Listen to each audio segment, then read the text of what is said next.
The broadcast is now starting. All attendees are in listen-only mode. Hi, good morning, everyone. This is Kathleen Taylor from the Nevada Women's Business Center. I have a fantastic lineup today for our webinar. We're going to talk about branding essentials.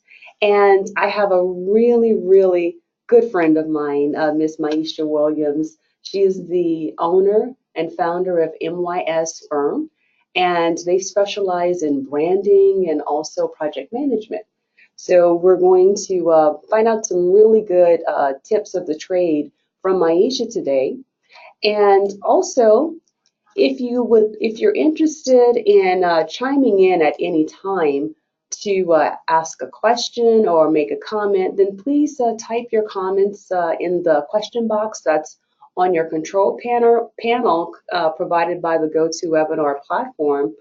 And we'll have some closing remarks. And then afterwards, if you could please be so kind to fill out the survey that's going to be emailed to you after the webinar, just to get your feedback, we'd really appreciate it. So with that being said, it's my pleasure to introduce to you Ms. Myisha Williams with MYS Firm. And Myisha, could you share with the audience some your background and your experience Sure. and and all that fun stuff? Yeah, absolutely. So actually, my background, I started off as a project manager. So my trade is helping people to manage scope, schedule, and budget for large projects. But in that journey, I actually had an opportunity to do some marketing work. Okay. So I kind of naturally rolled into marketing, which has led us now to branding. So as a marketing project manager, I was working with some large scale campaigns. And that really sparked my interest and got me more in the creative mode. Okay. And so after establishing the company, we were able to bring on staff that was able to help us expand in the brand capacity, which is where my business partner, Laura Silva, comes in. She's our brand director, has really helped us to build up that part of the business. Yes, and you have an excellent management team or project team or team that's working on the branding aspect. I've seen firsthand the excellent work that your firm is capable of. Thank you. Your reputation precedes itself in the business community. So, I'm very proud of you in that aspect. Thank you. So, in reference to branding, it's quite interesting that you have a background in marketing and then you kind of like developed the branding piece of it. A lot of people, I shouldn't say a lot of people, but some people may think that branding and marketing is synonymous or the same thing, when actually it's two separate entities, but they do have some overlap or complement each other in some way. Absolutely. So could you kind of explain, generally speaking, what's marketing and then what's branding? Sure. So, I mean, a brand is truly your identity. A brand typically tells a story. When you think of branding, a lot of people think just logo or design or your colors, but brand is more when someone either hears your name or sees your logo or sees your colors, it's when they can come to expect something from you. So when you think about companies that have done this very well, people already know their taglines, they know what to expect as far as quality, they kind of know the story behind the name. It's more than just a logo. I agree. So for me, marketing is more structured on like a specific campaign or a specific effort. And of course, your brand is wrapped into that, as you mentioned earlier. But marketing can be more like specific to like a point in time or a specific image or a specific product, whereas brand is something that should be carried through start to finish. It's integrated with your employees. It's integrated in your marketing materials. So it's a much larger concept. And with that, within branding within itself, you have like different pieces to the puzzle as well that makes up what branding is in its entirety. So what, like you said earlier about identity. So what is a brand identity? An identity. So typically when we're going through a new branding exercise with a new company or even a rebrand, it's you start off with, why are you doing what you do? How does your service or product affect others? And starting to build a story of your brand. What is that helping to convey about what you're doing? Why is it important? Why is it more important than what your competitors are doing? How does it stand out? So to your point, I think a brand is a development of a larger scale set of almost values that you're trying to instill within your internal company and then convey that to people externally to get that buy-in. So is your brand, which you mentioned these like core qualities that represent your brand identity, is that similar to a company's mission or corporate identity? So is that different, or is it one and the same but used in a different way? So I think as a branding company, we would argue they should be integrated. That, for instance, our company's mission is to provide the support that drives success. So for us, with our brand, what that means is that we're not front and center for our clients. We're trying to work to push our clients front and center. We are the supportive backing to that. So that should be part of our brand. And that's part of what we talk to our employees about when they come on board. And that is how we take a stance. We are not out there to wear the brightest shirt and wave the flag. We're there to let somebody else do that. And so as part of our brand, we say we're a supportive services firm. And so we have to live that in everything that we do. So constantly checking, how we're performing and what we're conveying is part of our brand. So it really comes into play being authentic and being true to who you are. Now, how does a person get to that, Myisha, in figuring out who they are in reference to their company and their brand? Because there's some people that may have, grandiose ideas. Sure. And that's okay. Sure. But a person may have to be realistic and say, okay, this is, like the, ice cream sundae with the, all the sprinkles and everything. But I only need a milkshake to describe who I am. Sure. And I think it's okay to start big as long as you have that built-in flexibility and adaptability. And sometimes starting big is a great place to start. I feel like I did the opposite when I started my business and starting too small. We set goals that we were able to achieve within 6 months, and they were set for 5 years. Excellent. So I would argue it's almost better to think bigger and then scale back as needed. But I think it's different for each individual. But I think to answer your question, you start by setting your mission, vision, and values for your company. And that really comes, I think, from leadership and the reason why you're doing the work that you're doing.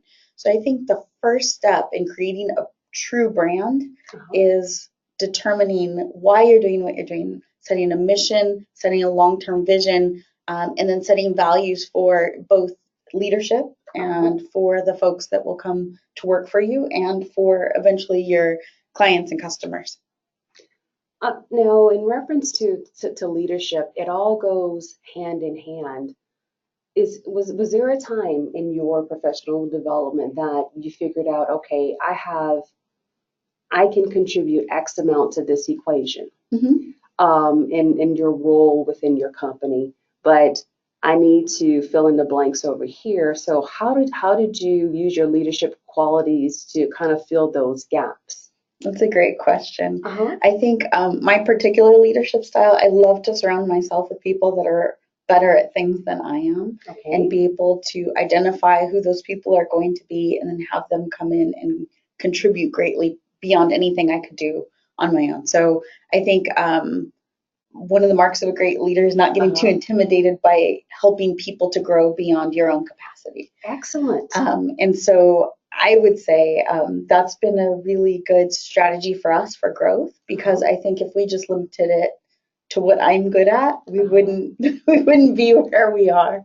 Well, I would say to that point, you would still be on the track of success. Um, but in order to go to that Next next level. tier, Hmm. then you would need Sure. exactly. Sure. Yeah. I could always be a sole proprietor, but I think that at some level that was my vision was greater than that, and I think in Yes. order to do that, bringing on a team that can Mhm. expand beyond one person's offerings is important. Now, in reference to bringing on a team, you mentioned earlier that your team members, your employees have to be brand ambassadors, They are. for your company. So, do you do that through training or by example? How do you get the buy-in Hmm. of staff to be that brand ambassador for the mission of a company, And and not just, that's, pardon I'm me, so sorry. and not just, wake up in the morning to the paycheck, or you wake up in the morning to the mission and the brand and your role in facilitating that success. Yes, so I would definitely let folks know upfront that creating a brand and creating brand ambassadors is an investment. It is definitely something that we spend a lot of internal time on, Hmm. training on all of our materials. Because I think most people think, oh, well, you design materials when other people are going to see them, or when you want to get a client, or if it's going to be Uh-huh. outward facing. But we design our internal materials. Our internal materials, we have promotional items when we gift things to our employees. They have our mission on them. Oh, They are thank you for contributing to our mission. We reinforce our values. Our employee handbook is designed in such a way that those things are integrated into the headers and the footers and in the background, excellent. because it's very important as we continue to work day to day to set those kind of brand reminders. Because I think if your internal employees aren't buying in, then your external stakeholders are not going to. It has to be something that is constantly reinforced. I agree, to keep things top of mind internally and top of mind externally Mm-hmm. to the general public, or the end user, so to speak, of your product or service. So you mentioned also with, colors and shapes and all this, good stuff.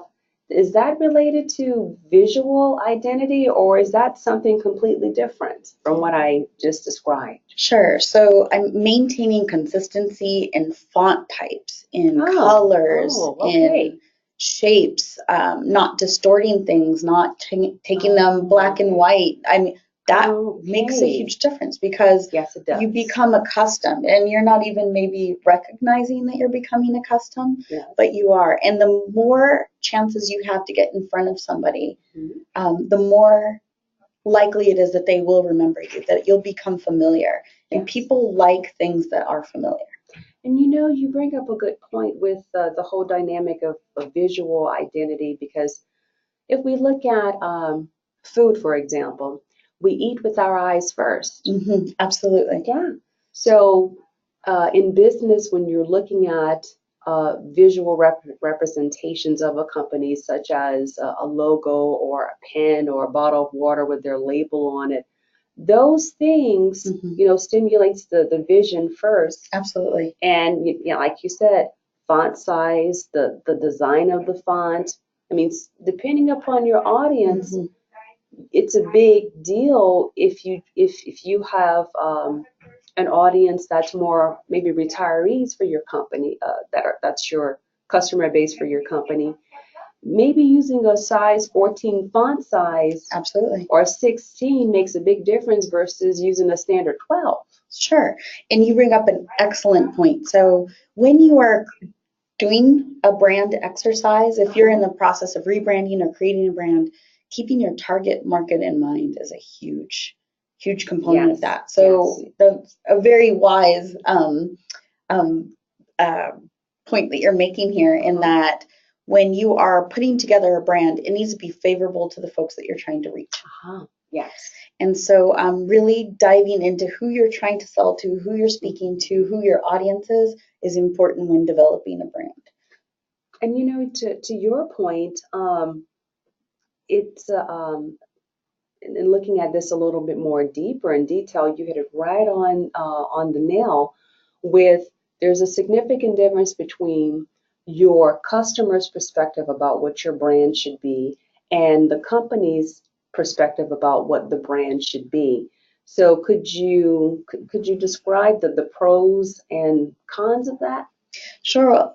Ultimately, you want those to be in alignment. Yes. So if you're working through a brand exercise and you're looking at two different perspectives, taking both of those perspectives and finding out where they overlap so that they're complementary. Yes. There are instances where, like, you can do a specific marketing campaign, and when you talked about the difference between brand and marketing, sometimes you're looking at a different market. So maybe for this marketing campaign, you're targeting a specific segment of people. Got it. Well, your brand, meaning your colors and your logo and all that, remain consistent.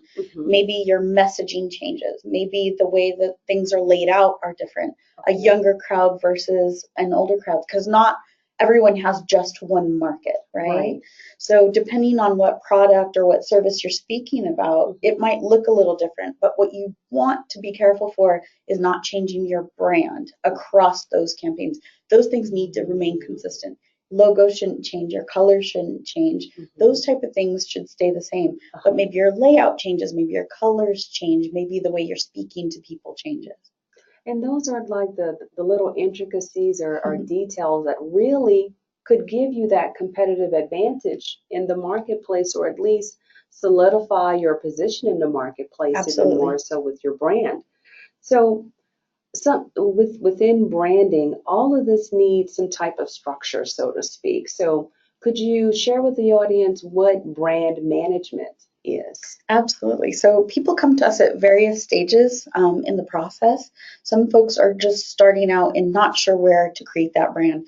So it might be going through the exercise of reviewing mission, vision, and values, and then going from there to say, okay, what kind of logo is representative of those things? Right. What are you trying to portray? What is the story you want to put out there? Deciding on the colors and trying to determine that target market as you're developing new things.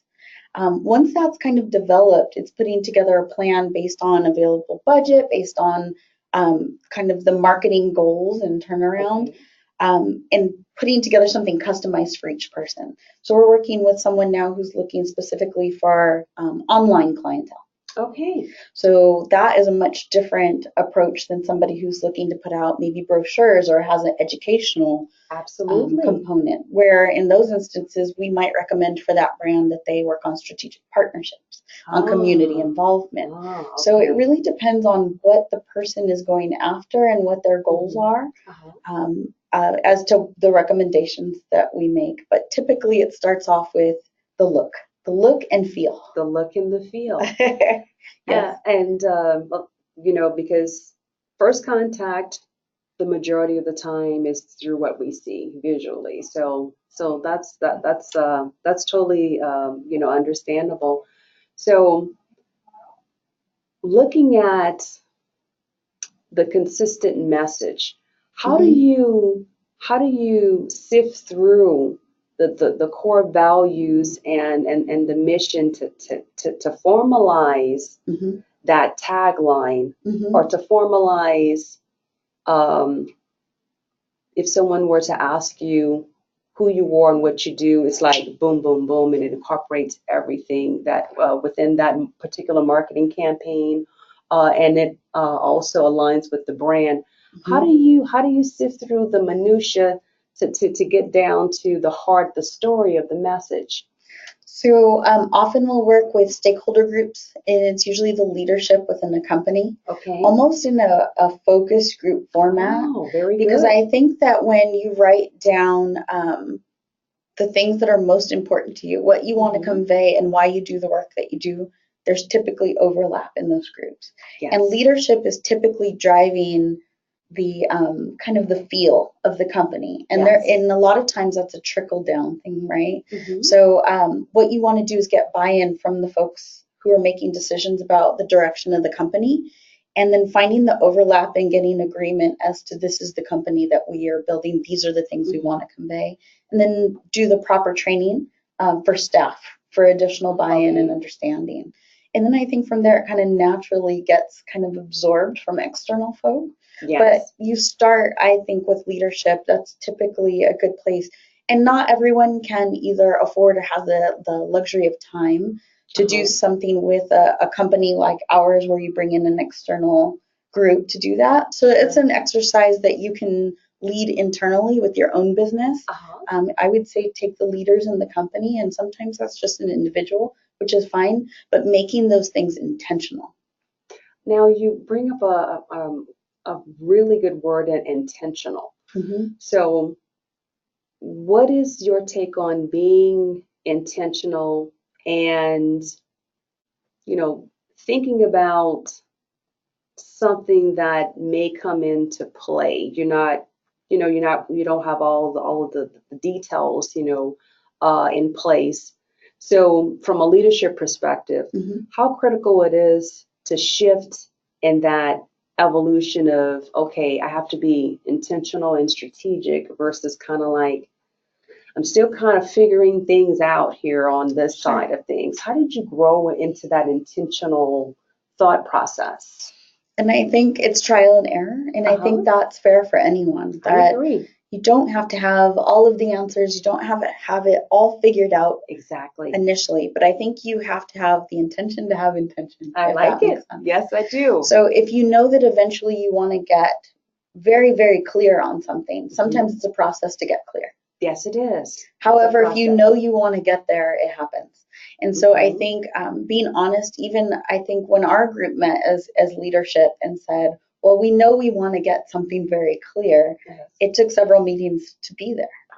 And that was okay too. And in the process, the business still ran and we still had customers, but I feel like our story is much clearer now. And I feel like when we are giving pitches and talking to people, we can talk a lot more intentionally about what we do. And I think that we won over additional people. They're on board now because they see it too. So I don't think I don't think people will fail if they're not there yet. I agree. But I think that it's good to set a path and a goal of getting very clear with your story and your brand, because I think the more clear you are, the more likely you are to bring people along. Absolutely. And with that being said, what I'd like to again kudos to you and your firm for doing a fantastic marketing, brand development, community awareness campaign with the state of Washington. Thank you. And this is a great example of branding and awareness. Could you share with us what elements within that project you used that was more brand driven? Yeah, absolutely. So our company was tasked with putting together a social media campaign in the state of Washington, statewide, specifically around marijuana usage and keeping that out of the hands of children in very specific populations. So instead of just putting together things that looked nice or materials that appeared professional and just put them out to the public, we actually went through a focus group process. Excellent. Where you're meeting with stakeholders that are going to be receiving that message. We asked them questions about the previous brand that had been put out there, how it did or did not resonate. We also met with other stakeholders in the community, so community leaders, with parents, with people that are influencers to the people that we're trying to target. And you take all those considerations, and it takes quite a few internal meetings and a lot of talking. Really. It's a lot of qualitative data gathering, coming to a conclusion, and then coming out with an output, which is funny because you see the output and you say, oh, we can put that together rather quickly. And then you really look at what it takes to put out a visual that actually speaks and makes impact. Yes, I agree, because not everyone's perception of what that visual should be is on, not everyone is on the same page. Absolutely. So we were really excited to report success from that campaign. Yes. Because we put in months and months and months of feedback and thought, and we're very careful with the imagery and made sure that is representative of what we had heard. Sure. And then we're able to put out a successful campaign. And I think that brand shift was really important because the previous brand was not resonating Right. with the audience. And so we're able to move that. And to that point, how do you know when a brand isn't resonating with an audience or with your customer or consumer base? I mean, let's just say that, hey, you know what? We're on the positive side of the dollar here. We're making, revenue and thriving and, things are going well. But at the same time, your brand or your messaging isn't resonating, even though you're making money. So how do you kind of like change gears? Sure, and that's an excellent question.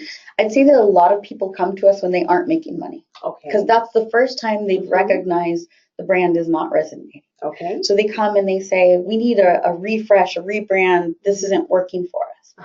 What we found in a lot of those instances, people are marketing to the wrong target. Oh, okay. So we had a customer who was marketing to males, outdoor. And after doing a brand audit, target market analysis, it was really women that were buying their product. Wow. So isn't that something? Yes, but their materials were beautiful. They were in all the right places for males that love outdoor activity. Yeah, that makes sense. But if your target market are working mothers, then the people who are buying what you sell are not, that message isn't reaching them. So it was reaching someone and it was reaching them well, but they don't buy that particular product. So in doing, I mean, it is an investment, but it is so worth it because you think about all the money that was spent in photography and marketing materials and campaigns going out to males that are outdoors, and it's like, I'm sure they appreciated it, but they're not buying it. So I mean, that small investment from the outset of identifying who your target market is, doing an analysis of who is buying what you sell. And you bring up a really good point. The saying, the best thing since sliced bread? Right. I can't remember the name of the inventor of sliced bread. When he brought that on the scene of introducing sliced bread into the marketplace, people laughed at him. And he was trying to figure out, okay, well, who would benefit the most from having this bread sliced versus, eating it by, tearing off a piece, chunks, or cutting it at home. And so he started marketing that to the housewives or, whoever's, cooking in the home. And, so to them, it saved time to buy a loaf of bread that they didn't have to, again, take time to prepare and cut and slice, for the family meal. Right. And he marketed to them, and it just took off like hotcakes. It was just really interesting. There you go. Yeah. So I think to your earlier question is how do you identify if you're talking to the right person? Hopefully it's not coming to us when sales are completely dwindled and you're on the edge of not being able to hold up shop anymore. We really do recommend that people employ collection of data at some level. Yes. There's a lot of ways to do that, and that word can be scary. But I mean, even qualitative data, meaning you go out and you ask people about the product, or you take informal surveys. And a lot of this starts to sound expensive and big and scary, but this is some of the things that we can be doing for ourselves as business owners. Right. Taking informal polls of people in your community or people in your circle is really helpful. For those of you that are more internet savvy, I mean, things like Google Analytics, who's coming to your site? Yes. What type of campaigns are bringing people in is really helpful. Where we come in as a brand company, we actually have software that allows us to come in and see where your competitors are getting their buys. Excellent. So we can go in and actually determine what keywords are being targeted, where people are coming from, and give that information. What is working and what's not working, where people are visiting, where people are not visiting. And that's typically really, really helpful inside information. And when you think about putting the money aside to find out who those people are, Right. as opposed to putting out a campaign and trying to see what spaghetti sticks to the wall, it actually ends up being a Absolutely. very quick return on investment. So Absolutely. I think it is our goal. We're a small business. We like to help small businesses identify who they should be speaking to so they don't have to waste money over long periods of time and try and come find us when the doors are barely open. And you know, that's a good segue into um, in reference to if there's anyone that's interested in having more of an in-depth conversation with Myisha and her representatives, could you give the audience like a core overview of your services and your contact information? Sure. So from brand services, we do everything from just straight graphic design to full-on brand development, brand redevelopment. We have website services, so we can do print and digital design. So we really work with folks depending on where they are and what their needs are. We've helped folks develop their capability statements. Excellent. And we try to stay very well connected within the community and the resources so we can hand out referrals as well as we see there might be need for additional development in certain areas. Our information, if you'd like to reach out to us, you can reach us at info@mysfirm.com. Alternatively, our number is 800-933-9720, and we would welcome a conversation. We always do a free consultation for folks. That's awesome. So we have you have 30 minutes of our time to run by whatever questions you may have about branding. That's huge. And we'd be happy to send you in the right direction or provide a proposal if there's a match of our services.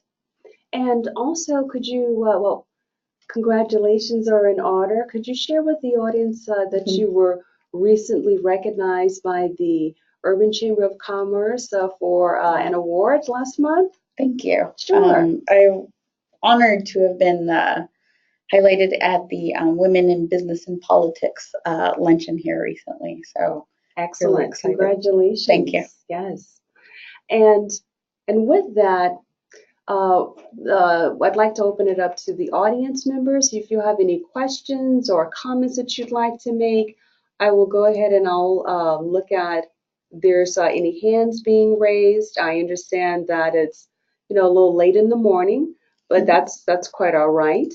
I will provide the link of this recording to our database of clients, so that way you can look at it at your leisure, or you can review it again. It's always good to, to repeat so you can retain.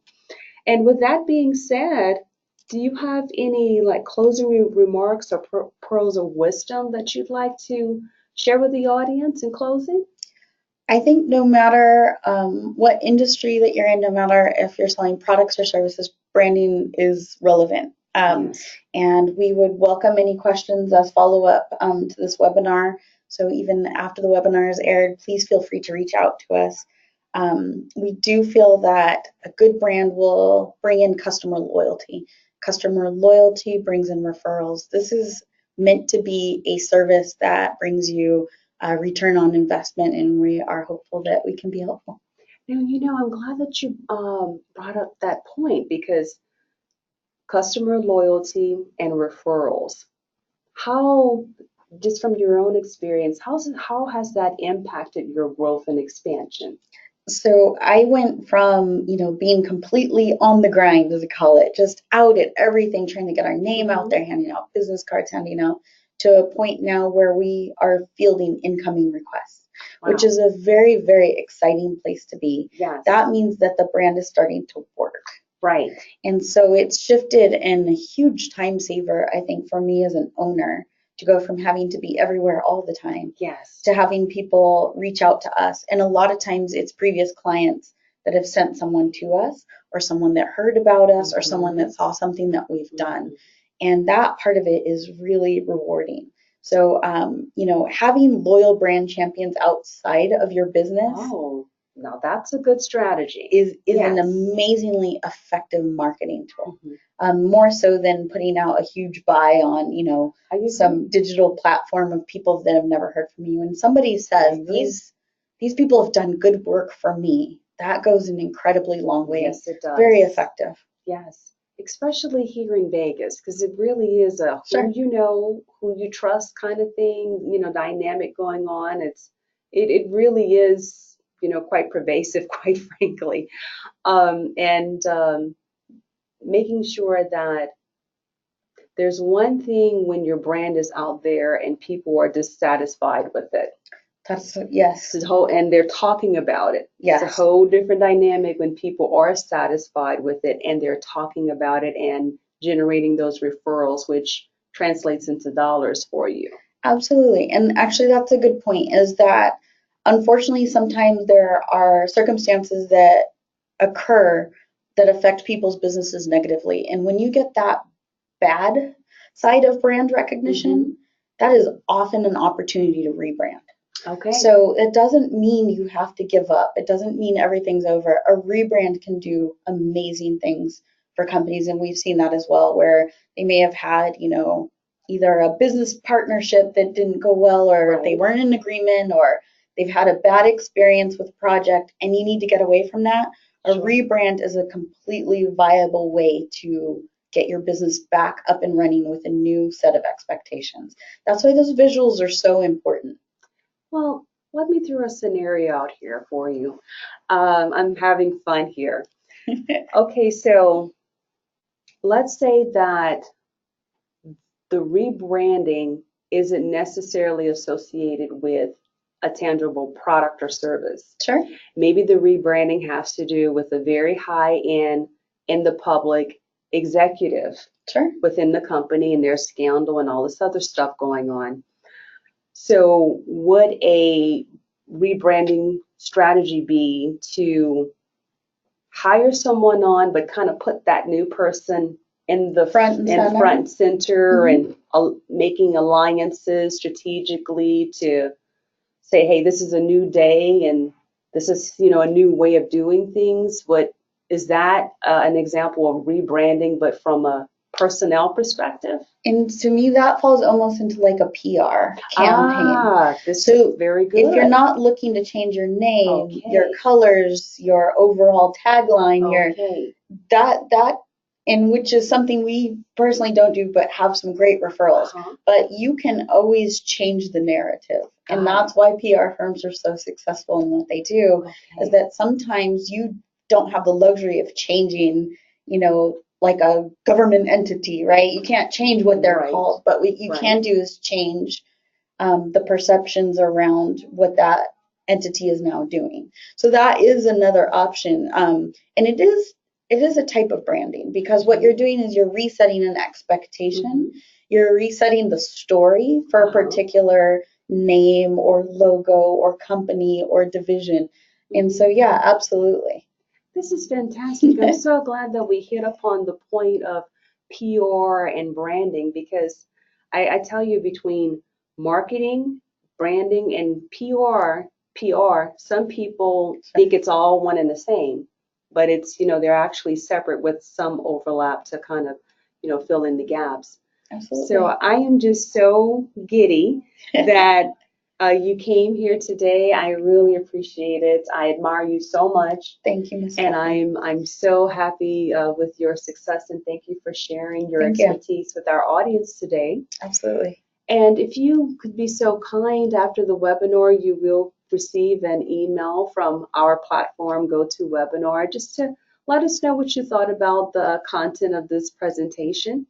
And if you have any questions or any comments, or if you would like some services for entrepreneur development, please contact us at the Nevada Women's Business Center, or look us up online at www.nevadawbc.com, or give us a call at area code 702-734-3555.